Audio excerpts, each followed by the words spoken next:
세상은 끊임없이 변화합니다. 햇살이 구름에 가려졌다가 다시 비추는 것처럼 우리의 운명도 그렇게 흘러갑니다. 멈추면 퇴보하고 움직이면 충돌을 합니다. 인생은 늘 그 사이 어디쯤에 있죠. 반갑습니다. 고독한 낭독회입니다. 오늘은 이한우의 주역 입문편을 통해 동양 철학의 근원 변화의 지혜, 그 안에 담긴 인간의 길을 함께 천천히 되짚어 보려고 합니다. 주역, 주는 완전함이고 역은 변함입니다. 즉 주역은 변화를 완성하는 공부, 세상의 흐름을 읽어내는 법이자 그 안에 스스로를 세우는 법을 말합니다. 하늘은 끝없이 움직이고 군자는 그 하늘을 본받아 쉬지 않고 자신을 단련한다. 이것이 바로 건괴의 뜻이죠. 반대로 땅은 모든 것을 받아들입니다. 그 부드러움은 세상을 품죠. 이것이 곤괴의 도입니다. 하늘과 땅, 움직임과 수용, 그 사이의 균형 속에서 인간은 자신만의 길을 찾아야 합니다. 이 책은 말합니다. 주역은 예언의 책이 아닌 깨어있는 사람의 언어라고 말이죠. 운명은 맞히는 것이 아니라 운명에 대응하는 힘을 기르는 것이라고 말입니다. 주역의 궤 하나하나에는 삶의 순간들이 녹아 있습니다.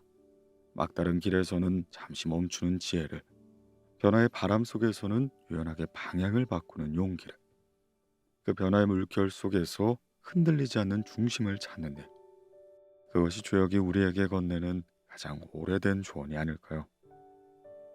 네, 그럼 이한우의 주역 입문편, 오늘 고독한 낭독회에서 잠시 만나보시죠.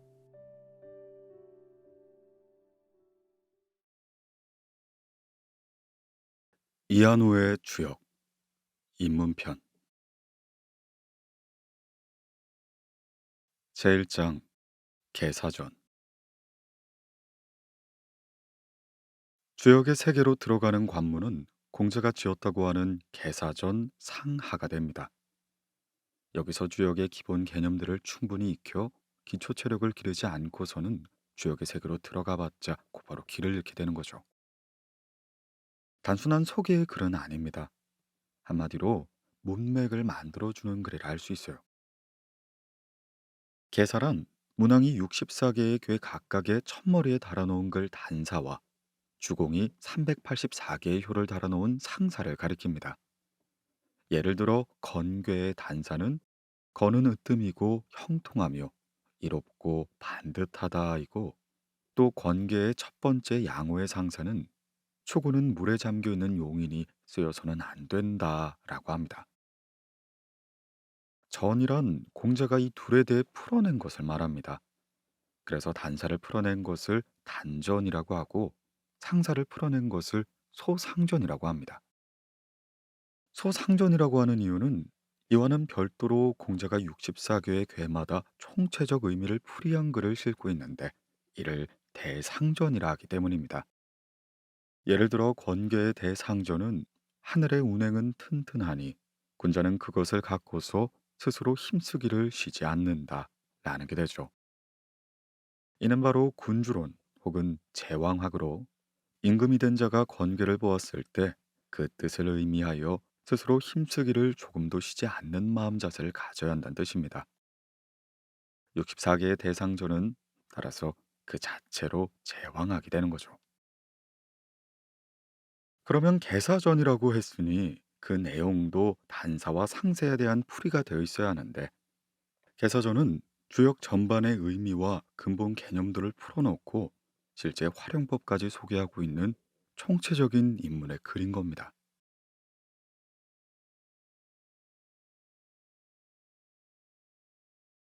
개사전 상 1장. 자연 속의 하늘은 높고 땅은 낮으니 주역에서의 건과 곤이 정해진다. 낮고 높음에 따라 늘어서 있으니 괴의 귀함과 천함이 각자의 자리를 갖게 된다. 만물 만사의 움직임과 고요함의 일정함이 있으니 이에 따라 주역의 양의 굳셈과 음의 부드러움이 결정된다. 주역의 괴는 방향과 위치에 따라 유형별로 모이고, 괴가 상징하는 일이나 사물에 따라 무리가 나뉘니, 이 같은 모임과 나님에 따라 효의 길함과 흉함이 생겨난다. 하늘에서는 상이 이루어지고 땅에서는 형체가 이루어지니, 이 모든 현상에서 달라짐과 바뀜이 나타난다. 이 때문에 주역교의 효에서도 굳셈과 부드러움이 서로 비벼대고, 발개가 서로 섞여 우레와 번개로 만물을 두드려주고 바람과 비로 적셔준다. 해와 달이 운행하니 한 번은 춥고 한 번은 덥다. 거네도리가 남자가 되고 고네도리가 여자가 된다. 거는 큰 시작을 주관하고 고는 일과 삶을 이뤄내는데, 거는 평이함으로 큰 시작을 주관하고 고는 간결함으로 능히 일을 해낸다. 평이하면 알기 쉽고 간결하면 아랫사람들이 따르기 쉽다. 알기 쉬우면 제 몸처럼 여기는 사람들이 있게 되고, 따르기 쉬우면 성과가 있게 된다. 제 몸처럼 여기는 사람들이 있으면 오래 지속될 수 있고, 성과가 있게 되면 일을 크게 할 수 있다. 오래 할 수 있으면 그것이 바로 뛰어난 이의 다음이고, 크게 할 수 있으면 그것이 바로 뛰어난 이의 공적이다. 건과 곤의 평이함과 간결함에서 천하의 이치를 얻을 수 있고, 천하의 이치를 얻으면 그 하늘과 땅 안에서 사람의 자리는 이뤄진다. 글자는 주역을 점치는 책으로 보는 주의의 입장을 따르지 않습니다. 현실적인 사상과 그 이치를 담은 책으로 보는 정의의 입장을 따르죠. 다만 간혹 문맥이나 용어풀이 수준에서 참고할 것들이 있을 때만 주의를 참고할 뿐입니다. 이 장에 대해서 주의는 다음과 같이 요약했습니다. 이 장은 조화의 실상으로서 경을 지은 이치를 밝히고, 또 건과 곤의 이치가 하늘과 땅에 나뉘어 나타남과 동시에 사람이 겸하여 그것을 체화하는 것을 말한다. 짧지만 일장을 잘 요약하고 있죠. 조화의 실상을 출발점으로 삼아 주역을 지었다고 하는 겁니다. 즉, 현실 속의 사물이나 일과 동떨어진 순수 사유의 산물이 아니라 하늘과 땅의 실상과 움직임을 살펴 거기서 원리를 도출한 다음 인간사에 적용하려 한 것이 주역이란 것입니다. 공자는 논어 양화편에서 제자 자공과 이런 대화를 나눕니다. 공자가 말했다. 나는 더는 말하고 싶지 않다. 이에 자공이 말했다. 스승께서 만일 말씀을 안 하시면 저희들이 어떻게 스승님의 도리를 배우겠습니까? 공자가 말했다. 하늘이 무슨 말씀을 하던가 사시가 운행되고 온갖 생물이 나고 자란다. 하늘이 무슨 말씀을 하던가. 공자는 자신의 말보다 천지 만물의 실상 자체를 통해 제자들이 배워나갈 것을 주문하고 있습니다. 공자의 사시가 운행되고 온갖 생물이 나고 자란다는 말이야말로 주역을 지은 정신을 잘 보여주는 거죠. 이런 천지 만물의 이치처럼 사람이 알아내고서 따라야 할 인간의 이치가 바로 주역인 것입니다. 그런데 여기선 반드시 짚고 넘어가야 할 요점 하나가 있습니다. 공자는 일의 관점에서 인간 세계의 문제를 다루고 있는 점이죠. 거는 평이함으로 일의 큰 시작을 주관하고, 고는 간결함으로 능히 일을 해낸다. 여기서 거는 임금, 고는 신하가 됩니다. 임금과 신하의 일하는 방식을 말한 것이죠. 당연히 핵심어는 평이함과 간결함이 됩니다. 임금은 명령을 내리고 신하는 명을 수행합니다. 그러니 평이함으로 명을 내리고 간결함으로 그 명을 수행한다는 말이 되죠. 임금의 평이함부터 살펴봅시다. 주역의 64개 각각에는 64개의 사례가 들어 있습니다. 앞서 말한 바 있듯이 공자가 괴마다 그 전체적 의미를 규정한 64개의 대상전이 그것이죠. 그중 쥐레복개의 대상전을 예로 한번 살펴보겠습니다. 우레가 땅 속에 있는 것이 복이 드러난 모습이니 선왕은 그것을 갖고서 동짓날 관문을 닫아 걸고 상인과 여행자들이 다니지 못하게 했고 임금은 사방을 시찰하지 않았다. 즉 상계와 하계의 뒤섞임을 통해 모두 64가지의 경우의 수가 있게 되는데 여기서는 그 상황이 바로 우레가 땅 속에 있는 것이라는 것입니다. 군주라면 이런 모습을 그냥 지나쳐서는 안 되죠. 거기에 담긴 의미를 깊이 성찰하여 여러 가지 명을 내리지 않고 오직 동짓날에 관문을 닫아 걸고서 상인과 여행자들이 다니지 못하게 하고 사방을 시찰하지 않는 것. 이 하나만을 시행하는 바로 임금다움의 평이함이 되는 겁니다. 이때는 양이 막 나와서 아직 미미할 때입니다. 괴의 모양을 보면 맨 아래에 양효가 하나 나타났고 그 위에 5개는 모두 음효가 됩니다. 그래서 옛날에 뛰어난 임금들은 그 도리에 고분고분하며 동짓날 처음 양이 생겨날 땐 관문을 닫아 사람의 움직임을 제한했던 거죠. 그렇게 조심조심한 것은 앞으로 나타날 양을 더욱더 길러주기 위함이었습니다. 이처럼 주역에는 64개의 평이함이 있습니다. 하지만 이를 잘 제어한다면 64개의 상황 외에 새로운 상황에서도 얼마든지 평이한 비전을 제시할 수 있게 되는 거죠. 거는 평이함으로 이를 주관하고란 바로 임금이 이런 일을 하라는 말 외에 다른 뜻이 아닙니다. 자, 이제 신하의 간결함을 살펴보도록 하죠. 신하는 자기 마음대로 일을 하는 것이 아닙니다. 임금의 명을 받아 그것을 충실히 이뤄내는 것이 신하의 본분입니다. 그렇다고 신하가 노비나 종은 아니죠. 임금과 신하는 힘이 아니라 마땅함으로 맺어진 관계입니다. 또한 이를 통해 맺어진 관계입니다. 일에는 일의 이치라는 것이 있습니다. 임금은 일의 이치에 맞게 명을 내려야 하고 신하는 일의 이치에 맞게 그 일을 잘 수행해야 합니다.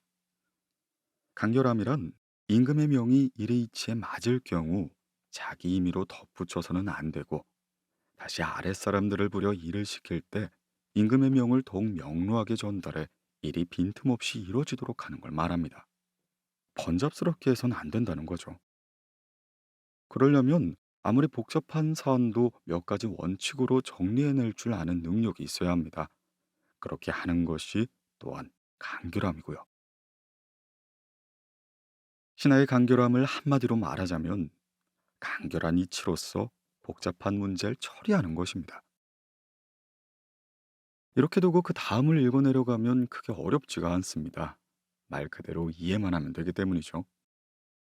뛰어난 임금과 훌륭한 신하가 만났을 때 이 순조롭게 진행되는 과정과 성과를 내는 결말을 잘 보여준다는 점에서 다시 한번 읽어보고 넘어가도록 하죠.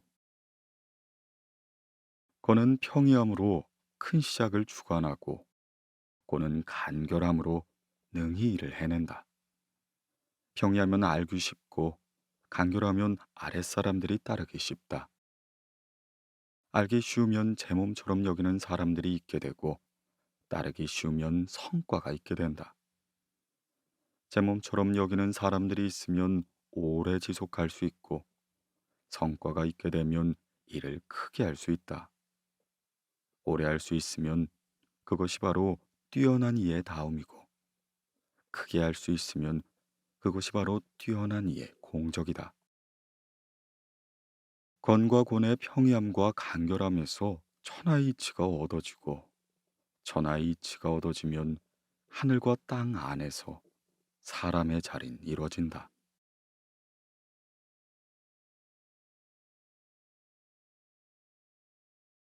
계사전 상 2장.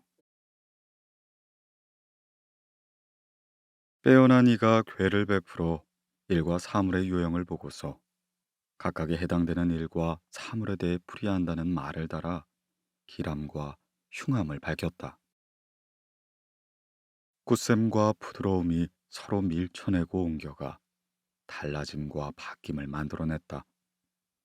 이 때문에 기람과 흉함이란 잃고 얻음을 나타내는 상징이고, 뉘우침과 안타까움이란 근심과 염려의 상징이며, 달라짐과 바뀜이란 나아감과 물러감의 상징이다.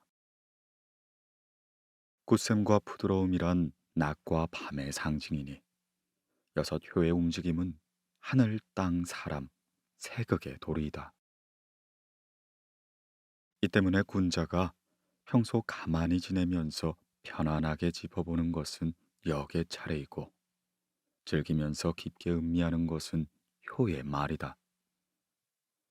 그래서 군자는 평소 가만히 있을 때는 그 상을 살펴보면서 그 말을 의미하고, 일에 나설 때에는 그 달라짐을 살펴보며 그 점을 의미한다. 이 때문에 하늘에서 도움을 주니 길하여 이롭지 않음이 없는 것이다. 이 장에서의 주인은 다음과 같이 요약합니다. 이 장은 빼어난 이가 역을 짓고 군자가 역을 배우는 일을 말하고 있다. 공자는 논어 수리편에서 이렇게 말하죠. 만일 나에게 몇 년의 수명이 더 주어진다면 50살까지 주역을 공부해 큰 허물이 없게 될 텐데 라고 말이죠. 무엇보다 역을 배우는 효용은 큰 허물을 없애려 한 데에 두었다는 점을 기억해 둘 필요가 있습니다. 그러면 역을 배운다는 것은 어떻게 하는 것일까요? 공자는 두 가지를 제시합니다. 평소 가만히 지내면서 편안하게 짚어보는 것은 역의 차례라고 했죠. 이는 주로 서계전 및 대상전과 관련 있는 것인데요. 총론적 차원에서 꽤 일반적인 의미를 짚어보란 말입니다. 조선왕조실록에서는 이를 제대로 보여주는 사례가 많습니다. 그중 정조실록 19년 10월 17일자에는 앞서 보았던 건, 즉 임금의 평이함과 더불어 가만히 있을 때의 역의 차례를 편안하게 짚어보는 것이 무엇인지 보여주는 전형적인 사례가 나옵니다. 한번 살펴보죠. 교서를 내렸다. 번개와 천둥이 치고 비바람이 치면서 새벽이 될 즈음엔 하늘이 경고해 주었으므로 두렵고 떨리는 마음에 어찌할 바를 모르겠다. 재변이 닥치거나 상처가 오는 것은 모두 사람이 불러들이는 것이다. 나 한 사람의 덕이 부족하여 하늘의 마음을 제대로 기쁘게 해드리지 못한 탓으로 불안하고 좋지 못한 현상이 때 아닌 때에 일어났으니, 재변을 소멸시키고 좋은 방향으로 돌리는 방책이 있어서는 나 자신에게 책임을 돌려야 할 것이다. 오늘부터 3일 동안 감선하도록 하라. 원관의 직책에 있는 자들은 나의 말을 기다리지 말고 말을 해줄 것이며, 기타 관직에 몸담고 있는 자들도 각기 자기 위치에서 전달하도록 하라. 주역이 이르기를, 평소 가만히 있을 때는 그 상을 살펴보며 그 말을 의미하고, 일에 나설 때에는 그 달라짐을 살펴보면서 그 점을 의미한다고 했다. 하늘과 사람은 이 이치가 하나이니 두드리면 응하는 법이다. 그러니 어찌 감히 인사를 다함으로써 하늘을 감동시키려고 힘쓰지 않아서야 되겠는가. 술의 준계에는 경론하다라고 했고, 뇌지혜기의 단전에는 굳셈이 호응한다라고 했으며, 택례수계의 단전에는 때를 따르는 것이 마땅함이 크도다라고 했다. 활의서합계의 대상전에는 형벌을 밝히고 법을 어미했다라고 했으며, 쥐레복계의 대상전에는 관문을 닫아 걸고 사방을 시찰하지 않았다고 했고, 천례무방교의 대상전에는 천시에 맞추어 만물만사를 길러준다라고 했으며, 산뇌이계의 대상전에는 말을 신중히 하고 음식을 절제한다라고 했다. 뇌풍황계 대상전에는 스스로를 세워 지향하는 바를 바꾸지 않는다라고 했으며, 내천대장계의 상륙효사에는 순양이 울타리를 쳐받았으니 어렵게 여기면 길하다라고 했다. 나의 마음속 음미한 곳으로부터 시행하고 조처해야 하는 일에 이르기까지 어느 일이 이치에 대로 따른 것이고 어떤 정사가 이치에 어긋난 것이겠는가. 이것은 이미 내가 드러낸 행동을 보면 드러내지 않는 마음속까지도 충분히 경험할 수 있는 것이다. 어떤 일을 바로잡고 어떤 허물을 고쳐야만 15개의 단전과 대상조의 효사의 뜻에 부합하여 재변의 상스러움을 돌리고 태평시대의 기상을 퍼지게 할 수 있겠는가. 섭리하는 위치에서 나를 도와주는 말을 요청하는 바이니 경들은 한마디의 말이라도 아끼지 말라. 지나치게 반듯했던 정조는 우레와 번개가 치고 비바람이 거세자 주역의 괴 중에도 이름에 뇌가 들어간 괴를 모아 이렇게 요청했던 것입니다. 단사뿐 아니라 대상전과 소상전까지 포함돼 지나칠 정도로 많이 언급하긴 했지만 대체로 이것이 바로 가만히 있을 때 역의 차례를 편안하게 짚어보는 것의 전형적인 사례랄 수 있죠. 더불어 건, 즉 임금의 평이함도 볼 수가 있는 겁니다. 군자는 평소에 주역을 비롯한 고금이 빼어나거나 뛰어난 사람의 도리를 연마하다가 공직에 나아가서 일하게 될 경우 그간의 축적된 지혜를 총동원해 이를 빈틈없이 성공적으로 처리해야 합니다. 군자는 평소에 가만히 있을 때에는 그 상을 살펴보면서 그 말을 의미하고 일에 나설 때에는 그 달라짐을 살펴보며 그 점을 의미한다. 이 때문에 하늘에서 도움을 주니 길하여 이롭지 않음이 없는 것이다. 라는 말이 바로 그 내용인 것이죠. 헌데 일에 나설 때에는 그 달라짐을 살펴보면서 점을 의미한다. 라는 말의 의미가 그동안 엉뚱하게 오해되어 왔었습니다. 바로 점을 쳐봐라. 라는 말 정도로 이해된 것입니다. 이때 공자의 말을 잘 봐야죠. 일하게 될 땐 그 달라짐을 살펴보라 라고 했습니다. 주역을 공부하면서 대강의 이치와 형세 판단 능력을 익혔다고 해도 인간의 일이란 늘 새롭기 마련입니다. 따라서 그 변화된 양상과 새로운 요인들을 스스로 점검해야 하는 겁니다. 이것이 바로 그 달라짐을 살펴보는 것이 되는 거죠. 이는 점을 친다고 해서 알 수 있는 것이 아니죠. 뒤에 가서 공자는 일이란 그 달라짐을 통하게 하는 것이라고 말합니다. 주역과 일이 얼마나 밀접하게 연결되어 있는지에 주목해야 하는 것이 바로 이 때문인 겁니다. 그렇다면 그 점을 의미한다라는 말은 뜻은 과연 무엇이 될까요? 점이란 예상해 본 일의 진행과 결과 정도입니다. 즉 변화된 양상과 새로운 요인들을 스스로 점검해서 앞으로 진행될 일의 개괄적인 모습을 머릿속으로 그려보는 것이 점이라고 하는 거죠. 점을 곧바로 시기나 복서로 이해하는 우를 범해서는 안 됩니다. 공자가 말한 문장의 순서를 보더라도 시기나 복서로서의 점이 아님이 분명히 알 수가 있습니다. 춘추 자시전에 나오는 자공이란 사람의 말이 바로 그 달라짐을 살펴봐야 그 점을 의미한다라는 것입니다. 한번 살펴보죠. 노나라 정공 15년 주나라 은공이 노나라에 조연했는데 옥을 든 손이 높이 올라가 그 얼굴 위로 향했다. 정공은 그것을 받으며 자세를 낮추니 그 얼굴이 아래로 향했다. 자공이 그것을 지켜보며 말했다. 예법의 관점에서 그것을 보건대 두 임금은 모두 일찍 사망할 것이다. 물은 예란 사생과 존망의 본체이다.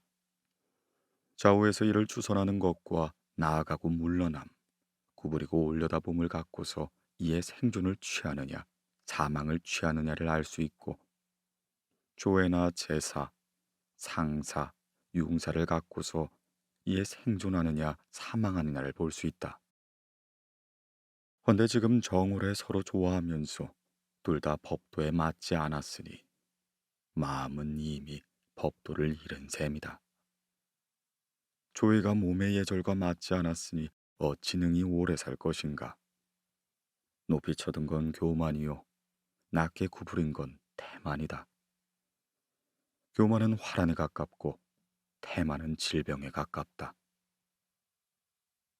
개사전 상 2장을 다시 한번 들어보길 권합니다. 그것은 소인으로서 요행이나 복을 바라는 것이 아니라 군자가 일하는 이치에 관한 것임이 분명히 알 수 있을 것이죠. 무슨 신묘한 철학도 아닙니다. 오랫동안 누적된 오해로 인해 주역에 이르는 길에는 이런 미세한 방해 요소들이 한두 가지가 아님을 인식하고 조심해야 하는 겁니다.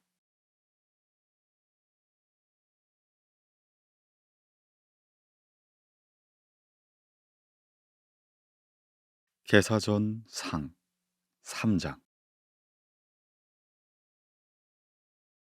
단이란 상에 대해 말하는 것이고 효란 달라짐에 대해 말하는 것이다.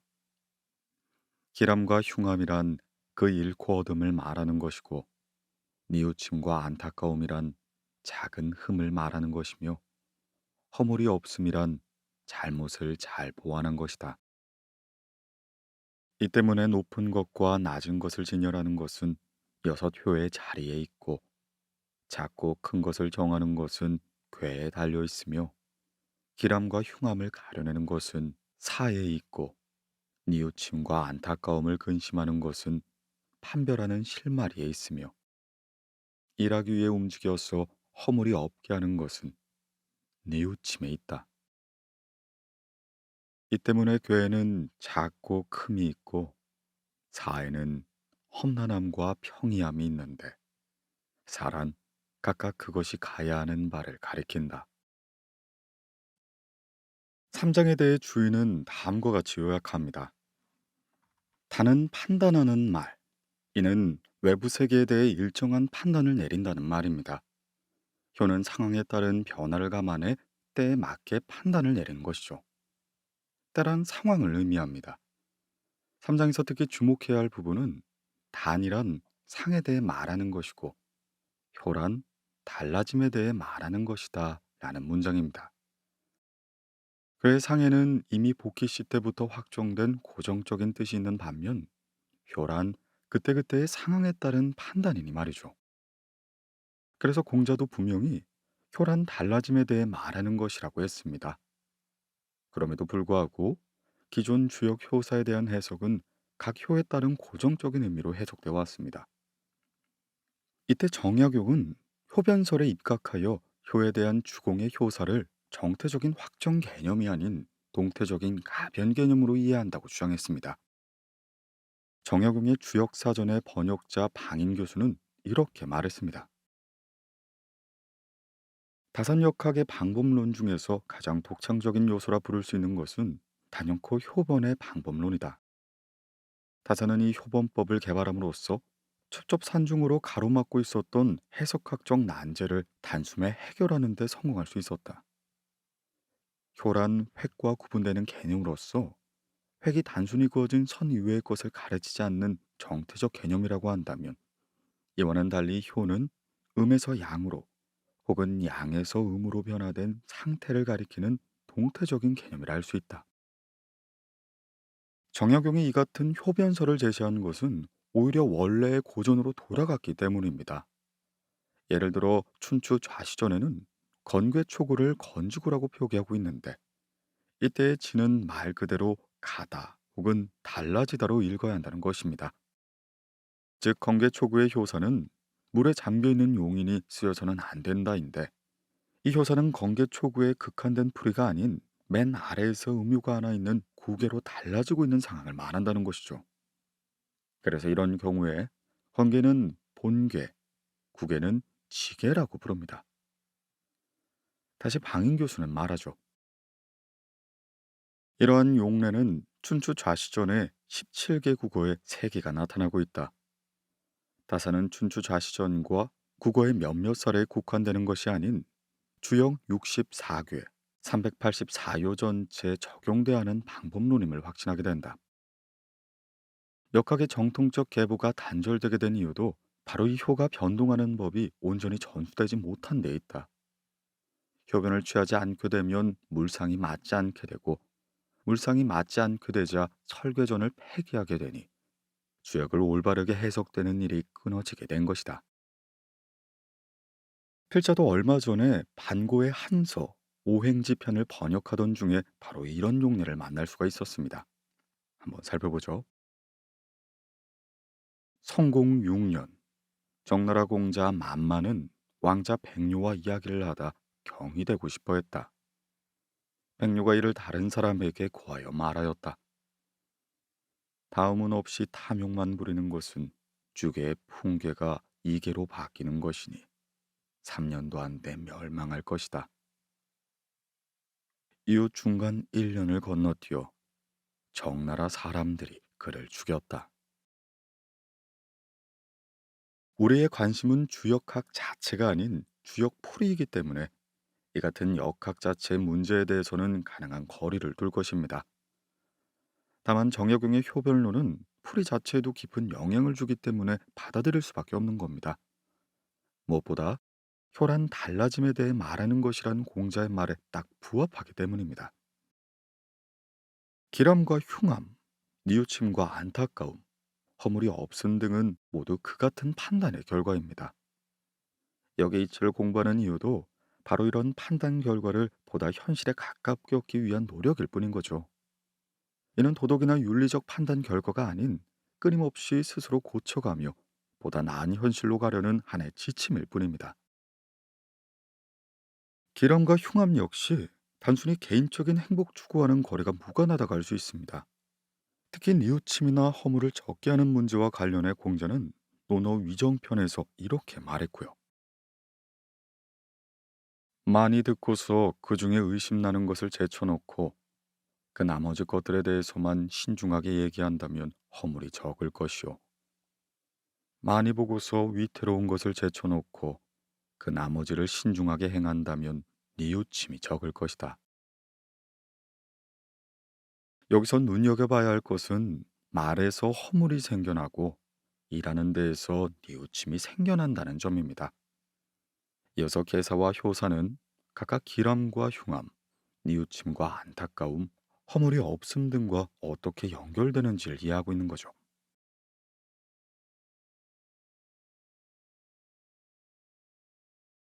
개사전 상 4장. 역은 하늘 땅을 본받았다. 그래서 역은 능히 하늘과 땅의 도리를 두루 주관할 수 있는 것이다. 위로 우러러 하늘의 온갖 현상을 잘 살피고 아래로 굽어 땅의 온갖 이치를 깊이 살핀다. 이로 인해 어둠과 밝음이 연유를 알아내고 시작의 근원으로 올라가 끝으로 돌아간다. 그래서 죽음과 삶을 알게 된다. 알갱이와 기운이 일과 사물이 되고 넋이 떠돌아다녀 달라짐이 된다. 역의 원리는 하늘 땅과 서로 비슷하기 때문에 역의 원리를 아는 자는 하늘 땅의 도리와 어긋나지 않으니 역의 원리를 알미 만물이 두루 미치고 도리는 천하를 구제한다. 그렇게 도리를 아는 자는 만사를 그냥 지나치지 않고 사방으로 행화돼 함부로 벗어나지 않는다. 하늘의 이치를 즐거워하고 명을 알기에 근심하지 않는다.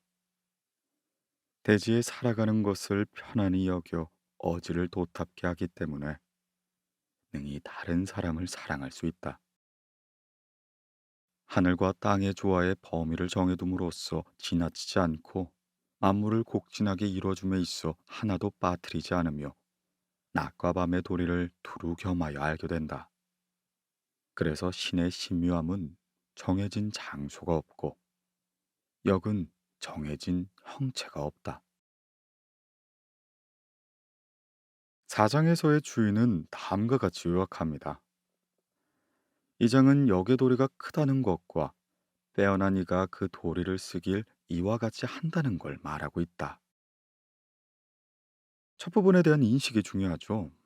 역은 하늘 땅을 본받았다. 그래서 역은 능히 하늘과 땅의 도리를 두루 주관할 수 있는 것이다.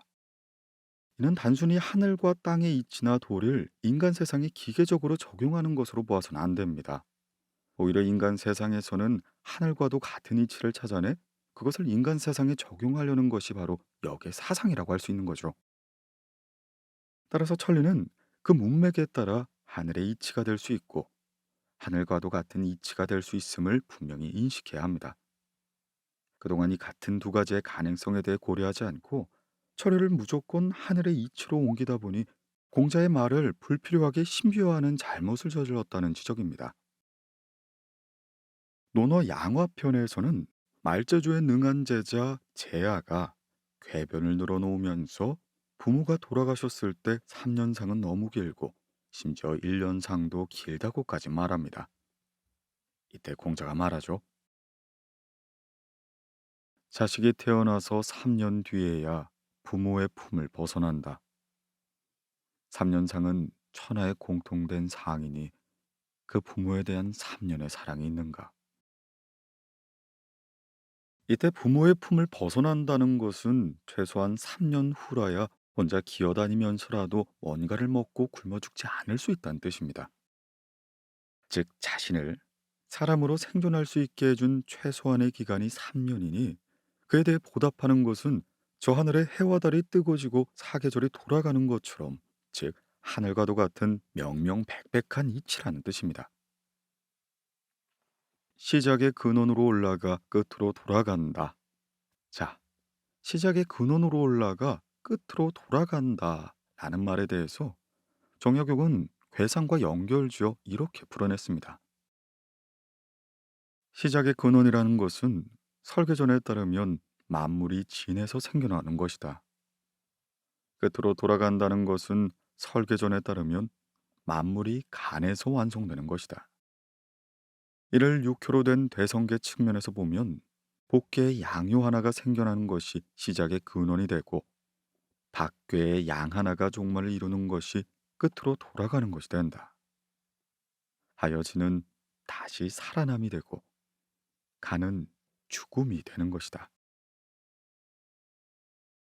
그 다음 사안으로 넘어가 보도록 하죠. 인자는 불옥이라고 했습니다. 불우란 어진 마음이 지배적이어서 그 마음에 조금이라도 사사로운 근심이 없는 상태를 말하는 거죠. 불혹이란 사례를 잘 알아서 조금도 현혹되거나 미혹되지 않는 걸 말합니다. 지와 인의 관계에 대해선 논어 위령공 편에서 다음과 같이 말합니다.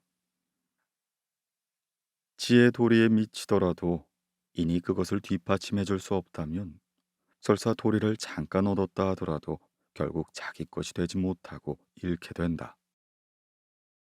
지와 인이 함께할 때 일의 이치와 일의 형상은 더욱더 분명히 체계화됩니다. 역을 배우는 마음가짐이 여기서 한치도 벗어나선 안 된다고 말하는 거죠. 즉, 자신의 복이나 바라는 마음으로 하는 하격은 아무런 효과가 없다는 말입니다.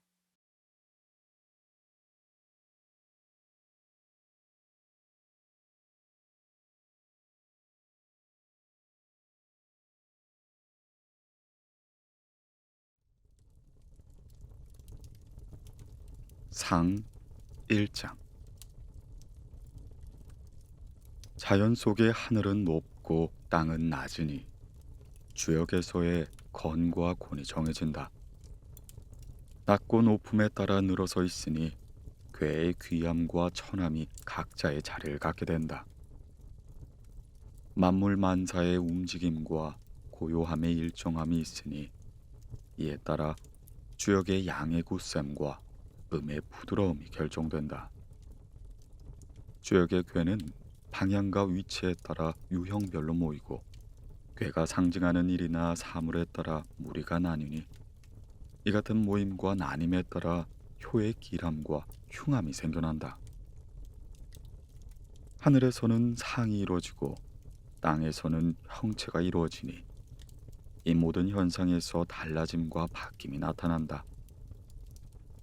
이 때문에 주역괴의 효에서도 굳셈과 부드러움이 서로 비벼대고 활기가 서로 섞여 우레와 번개로 만물을 두드려주고 바람과 비로 적셔준다.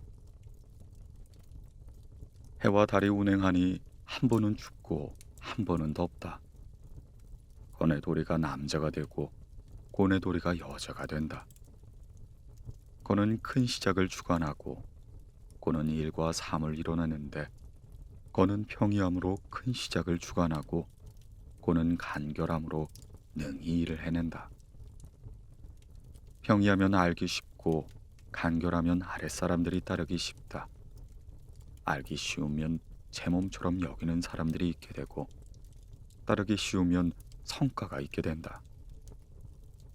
제 몸처럼 여기는 사람들이 있으면 오래 지속될 수 있고 성과가 있게 되면 일을 크게 할 수 있다. 오래 할 수 있으면 그것이 바로 뛰어난 이의 다음이고 크게 할 수 있으면 그것이 바로 뛰어난 이의 공적이다. 건과 곤의 평이함과 간결함에서 천하의 이치를 얻을 수 있고 천하의 이치를 얻으면 그 하늘과 땅 안에서 사람의 자리는 이뤄진다. 글자는 주역을 점치는 책으로 보는 주위의 입장을 따르지 않습니다. 현실적인 사상과 그 이치를 담은 책으로 보는 정의의 입장을 따르죠. 다만 간혹 문맥이나 용어풀이 수준에서 참고할 것들이 있을 때만 주의를 참고할 뿐입니다. 이 장에 대해서 주의는 다음과 같이 요약했습니다. 이 장은 조화의 실상으로서 경을 지은 이치를 밝히고 또 건과 곤의 이치가 하늘과 땅에 나뉘어 나타남과 동시에 사람이 겸하여 그것을 체화하는 것을 말한다. 짧지만 일장을 잘 요약하고 있죠. 조화의 실상을 출발점으로 삼아 주역을 지었다고 하는 겁니다. 즉, 현실 속의 사물이나 일과 동떨어진 순수 사유의 산물이 아니라 하늘과 땅의 실상과 움직임을 살펴 거기서 원리를 도출한 다음 인간사에 적용하려 한 것이 주역이란 것입니다. 공자는 논어 양화편에서 제자 자공과 이런 대화를 나눕니다.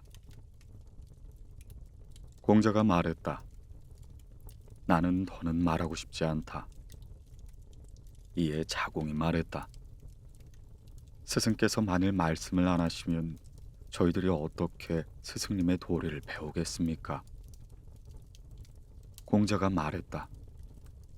하늘이 무슨 말씀을 하던가 사시가 운행되고 온갖 생물이 나고 자란다.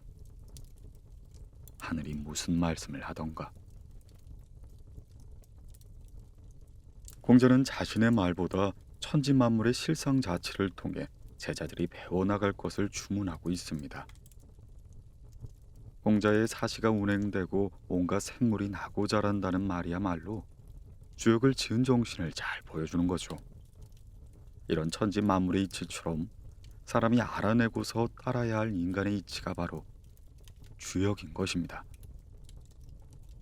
그런데 여기선 반드시 짚고 넘어가야 할 요점 하나가 있습니다. 공자는 일의 관점에서 인간 세계의 문제를 다루고 있는 점이죠. 건은 평이함으로 일의 큰 시작을 주관하고 곤은 간결함으로 능히 일을 해낸다.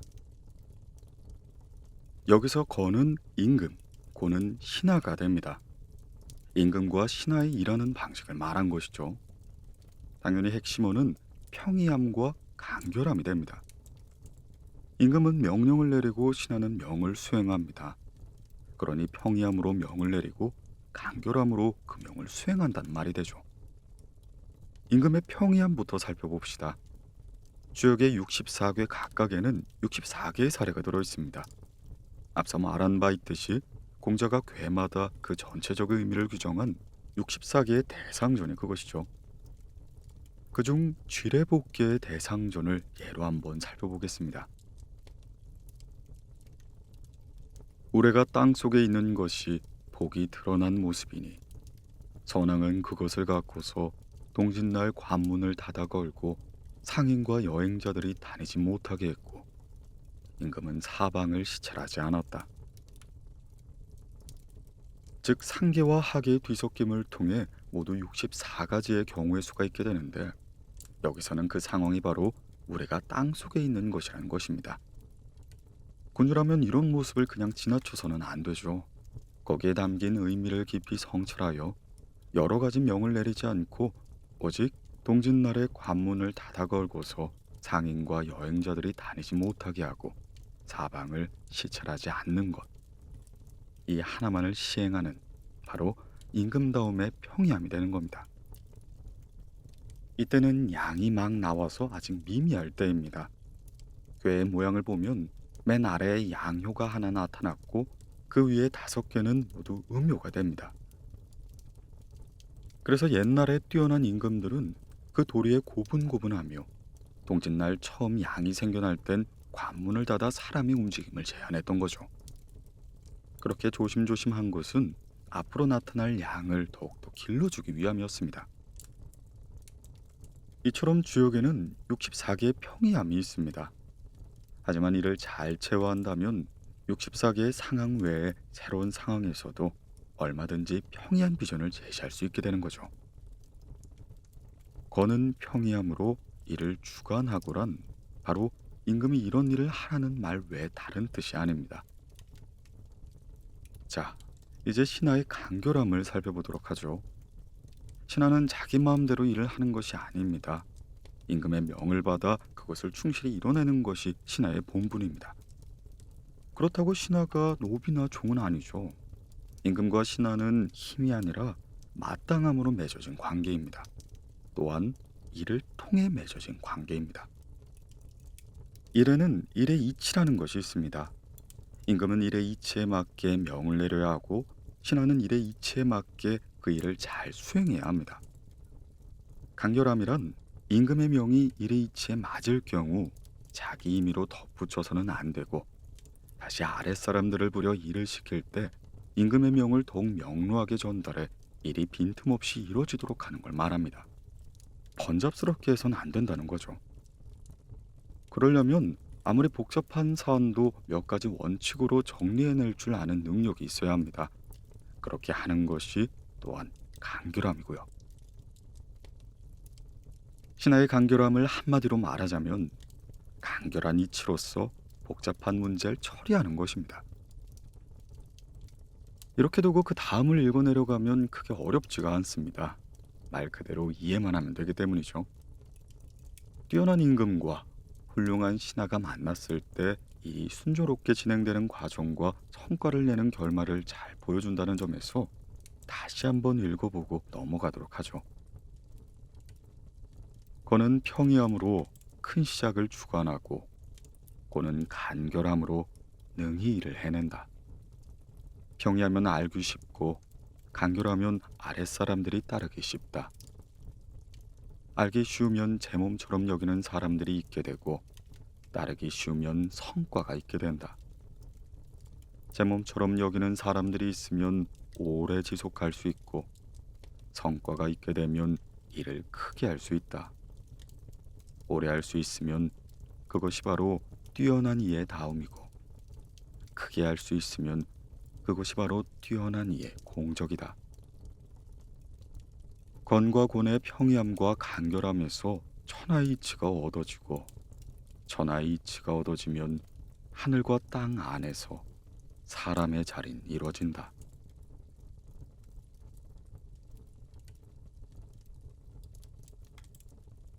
계사전 상 2장. 빼어난 이가 궤를 베풀어 일과 사물의 요형을 보고서 각각에 해당되는 일과 사물에 대해 풀이한다는 말을 달아 기람과 흉함을 밝혔다. 굳셈과 부드러움이 서로 밀쳐내고 옮겨가 달라짐과 바뀜을 만들어냈다. 이 때문에 기람과 흉함이란 잃고 얻음을 나타내는 상징이고 뉘우침과 안타까움이란 근심과 염려의 상징이며 달라짐과 바뀜이란 나아감과 물러감의 상징이다. 굳셈과 부드러움이란 낮과 밤의 상징이니 6효의 움직임은 하늘, 땅, 사람, 세극의 도리이다. 이 때문에 군자가 평소 가만히 지내면서 편안하게 짚어보는 것은 역의 차례이고 즐기면서 깊게 음미하는 것은 효의 말이다. 그래서 군자는 평소 가만히 있을 때는 그 상을 살펴보면서 그 말을 의미하고 일에 나설 때에는 그 달라짐을 살펴보며 그 점을 의미한다. 이 때문에 하늘에서 도움을 주니 길하여 이롭지 않음이 없는 것이다. 이 장에서의 주인은 다음과 같이 요약합니다. 이 장은 빼어난 이가 역을 짓고 군자가 역을 배우는 일을 말하고 있다. 공자는 논어 수리편에서 이렇게 말하죠. 만일 나에게 몇 년의 수명이 더 주어진다면 50살까지 주역을 공부해 큰 허물이 없게 될 텐데 라고 말이죠. 무엇보다 역을 배우는 효용은 큰 허물을 없애려 한 데에 두었다는 점을 기억해 둘 필요가 있습니다. 그러면 역을 배운다는 것은 어떻게 하는 것일까요? 공자는 두 가지를 제시합니다. 평소 가만히 지내면서 편안하게 짚어보는 것은 역의 차례라고 했죠. 이는 주로 서계전 및 대상전과 관련 있는 것인데요. 총론적 차원에서 꽤 일반적인 의미를 짚어보란 말입니다. 조선왕조실록에서는 이를 제대로 보여주는 사례가 많습니다. 그중 정조실록 19년 10월 17일자에는 앞서 보았던 건, 즉 임금의 평이함과 더불어 가만히 있을 때의 역의 차례를 편안하게 짚어보는 것이 무엇인지 보여주는 전형적인 사례가 나옵니다. 한번 살펴보죠. 교서를 내렸다. 번개와 천둥이 치고 비바람이 치면서 새벽이 될 즈음엔 하늘이 경고해 주었으므로 두렵고 떨리는 마음에 어찌할 바를 모르겠다. 재변이 닥치거나 상서가 오는 것은 모두 사람이 불러들이는 것이다. 나 한 사람의 덕이 부족하여 하늘의 마음을 제대로 기쁘게 해드리지 못한 탓으로 불안하고 좋지 못한 현상이 때 아닌 때에 일어났으니 재변을 소멸시키고 좋은 방향으로 돌리는 방책이 있어서는 나 자신에게 책임을 돌려야 할 것이다. 오늘부터 3일 동안 감선하도록 하라. 원관의 직책에 있는 자들은 나의 말을 기다리지 말고 말을 해줄 것이며 기타 관직에 몸담고 있는 자들도 각기 자기 위치에서 전달하도록 하라. 주역이 이르기를 평소 가만히 있을 때는 그 상을 살펴보며 그 말을 의미하고 일에 나설 때에는 그 달라짐을 살펴보면서 그 점을 의미한다고 했다. 하늘과 사람은 이 이치가 하나이니 두드리면 응하는 법이다. 그러니 어찌 감히 인사를 다함으로써 하늘을 감동시키려고 힘쓰지 않아서야 되겠는가. 술의 준계에는 경론하다라고 했고 뇌지에게 단전에는 굳셈이 호응한다라고 했으며 퇴례 수계의 단전에는 때를 따르는 것이 마땅함이 크도다 라고 했다. 활의 서합계의 대상전에는 형벌을 밝히고 법을 엄히했다라고 했으며 쥐레복계의 대상전에는 관문을 닫아 걸고 사방을 시찰하지 않았다고 했고 천례 무방교의 대상전에는 천시에 맞추어 만물만사를 길러준다라고 했으며 산뇌이계의 대상전에는 말을 신중히 하고 음식을 절제한다라고 했다. 뇌풍 황계 대상전에는 스스로를 세워 지향하는 바를 바꾸지 않는다라고 했으며 내천 대장계의 상륙 효사에는 순양이 울타리를 쳐받았으니 어렵게 여기면 길하다라고 했다. 나의 마음속 음미한 곳으로부터 시행하고 조처해야 하는 일에 이르기까지 어느 일이 이치에대로 따른 것이고 어떤 정사가 이치에 어긋난 것이겠는가. 이것은 이미 내가 드러낸 행동을 보면 드러내지 않는 마음속까지도 충분히 경험할 수 있는 것이다. 어떤 일을 바로잡고 어떤 허물을 고쳐야만 15개의 단전과 대상조의 효사의 뜻에 부합하여 재변의 상소로움을 돌리고 태평시대의 기상을 퍼지게 할 수 있겠는가. 섭리하는 위치에서 나를 도와주는 말을 요청하는 바이니 경들은 한마디의 말이라도 아끼지 말라. 지나치게 반듯했던 정조는 우레와 번개가 치고 비바람이 거세자 주역의 괴 중에도 이름에 뇌가 들어간 괴를 모아 이렇게 요청했던 것입니다. 단사뿐 아니라 대상전과 소상전까지 포함돼 지나칠 정도로 많이 언급하긴 했지만 대체로 이것이 바로 가만히 있을 때 역의 차례를 편안하게 짚어보는 것의 전형적인 사례랄 수 있죠. 더불어 건, 즉 임금의 평이함도 볼 수가 있는 겁니다. 군자는 평소에 주역을 비롯한 고금이 빼어나거나 뛰어난 사람의 도리를 연마하다가 공직에 나아가서 일하게 될 경우 그간에 축적된 지혜를 총동원해 이를 빈틈없이 성공적으로 처리해야 합니다. 군자는 평소에 가만히 있을 때에는 그 상을 살펴보면서 그 말을 의미하고 일에 나설 때에는 그 달라짐을 살펴보며 그 점을 의미한다. 이 때문에 하늘에서 도움을 주니 길하여 이롭지 않음이 없는 것이다. 라는 말이 바로 그 내용인 것이죠. 헌데 일에 나설 때에는 그 달라짐을 살펴보면서 점을 의미한다. 라는 말의 의미가 그동안 엉뚱하게 오해되어 왔었습니다. 바로 점을 쳐봐라. 라는 말 정도로 이해된 것입니다. 이때 공자의 말을 잘 봐야죠. 일하게 될 땐 그 달라짐을 살펴보라 라고 했습니다. 주역을 공부하면서 대강의 이치와 형세 판단 능력을 익혔다고 해도 인간의 일이란 늘 새롭기 마련입니다. 따라서 그 변화된 양상과 새로운 요인들을 스스로 점검해야 하는 겁니다. 이것이 바로 그 달라짐을 살펴보는 것이 되는 거죠. 이는 점을 친다고 해서 알 수 있는 것이 아니죠. 뒤에 가서 공자는 일이란 그 달라짐을 통하게 하는 것이라고 말합니다. 주역과 일이 얼마나 밀접하게 연결되어 있는지에 주목해야 하는 것이 바로 이 때문인 겁니다. 그렇다면 그 점을 의미한다라는 말은 뜻은 과연 무엇이 될까요? 점이란 예상해본 일의 진행과 결과 정도입니다. 즉 변화된 양상과 새로운 요인들을 스스로 점검해서 앞으로 진행될 일의 개괄적인 모습을 머릿속으로 그려보는 것이 점이라고 하는 거죠.